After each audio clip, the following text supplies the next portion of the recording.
non. C'est pas la semaine prochaine le bac? Hey, c'est Marie.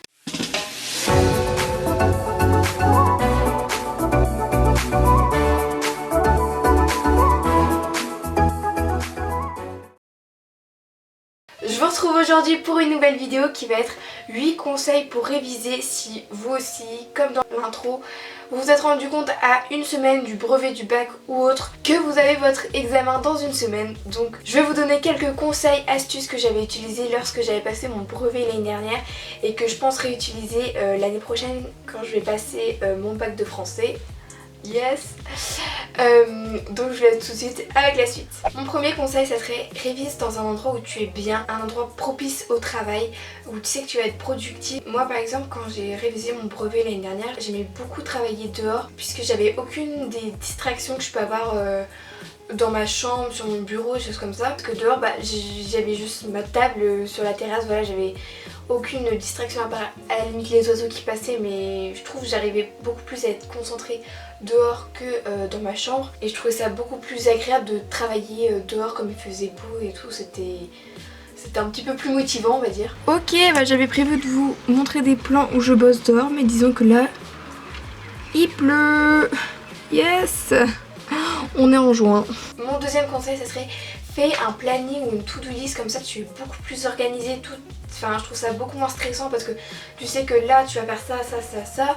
Voilà, comme ça tout est clair, tu regardes juste ton planning le matin quand tu commences tes révisions. Tu sais qu'aujourd'hui tu vas devoir faire par exemple le matin le français, les maths et l'après-midi par exemple l'histoire géo.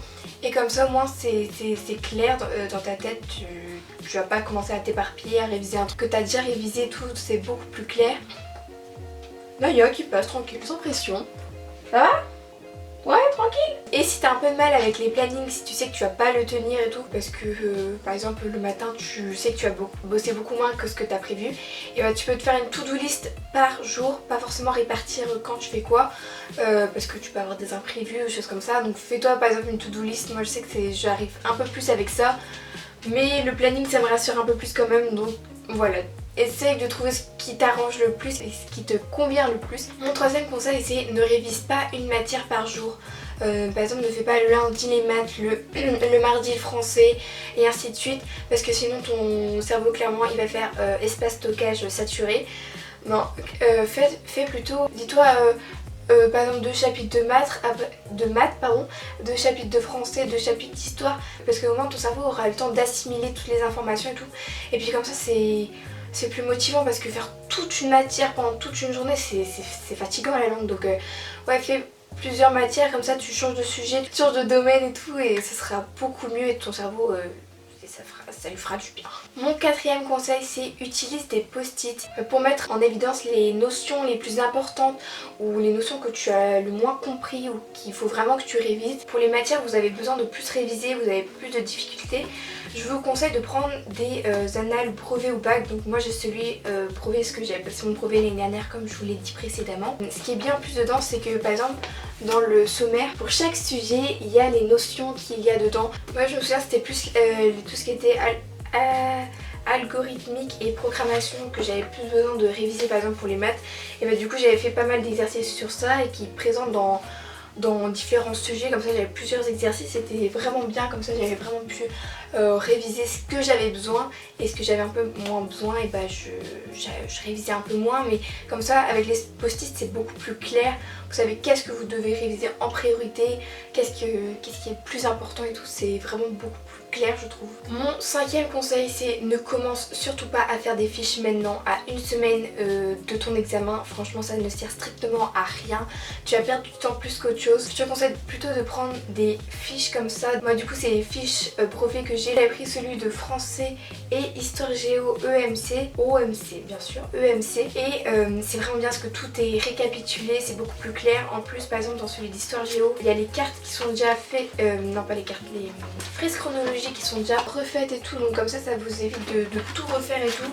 Mais après ne comptez pas sur ça non plus dès le début de l'année, ça c'est vraiment si à quelques semaines de votre examen vous avez toujours pas fait de fiches et tout, c'est vraiment bien au lieu d'avoir le gros classeur de cours et tout, mais ne comptez pas sur ça dès le début de l'année. Mon 6e conseil, c'est va voir des vidéos explicatives sur YouTube pour des matières ou des notions, des chapitres que tu n'as pas bien compris ou que tu veux juste des réexplications, des explications différentes.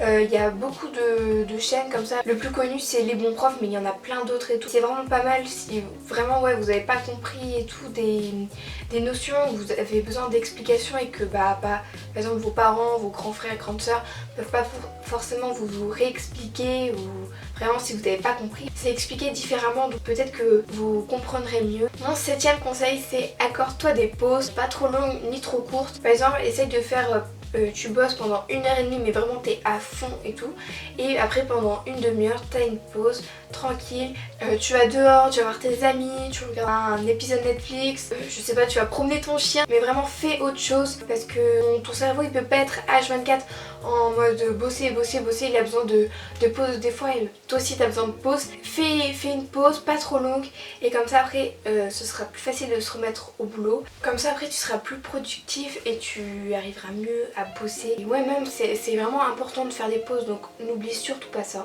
Bon appétit. Sponsorisé par Evian. Sponsorisé par Evian. Sponsorisé par Evian. Alors moi c'est sponsorisé par Chef Select. Alors comme une youtubeuse beauté, tu mets comme ça le produit. Comme ça. Ah non, comme ça. Et voilà.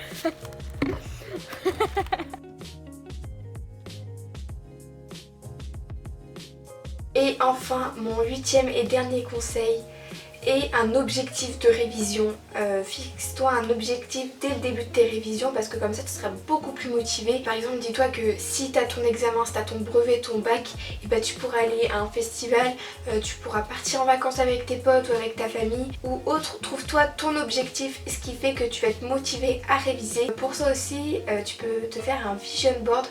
Pour ceux qui ne savent pas ce que c'est un tableau que tu peux mettre par exemple au-dessus de ton bureau et tu colles des images de magazines que tu trouves sur Pinterest par exemple, avec des images de ton objectif. Par exemple, si ce qui te motive à réviser c'est qu'après tu vas pouvoir aller à un festival, tu peux mettre des photos de festival, de tenues de festival par exemple, ou des photos d'artistes que tu aimes bien et tout, et comme ça te fait un vision board spécial festival, et inconsciemment ça va te motiver parce que tu vas voir ça tous les jours au-dessus de ton bureau et tu vas dire ok, je révise mais après ça je pourrais aller à mon festival, c'est ça qui me motive, et je vous jure que ça marche vraiment.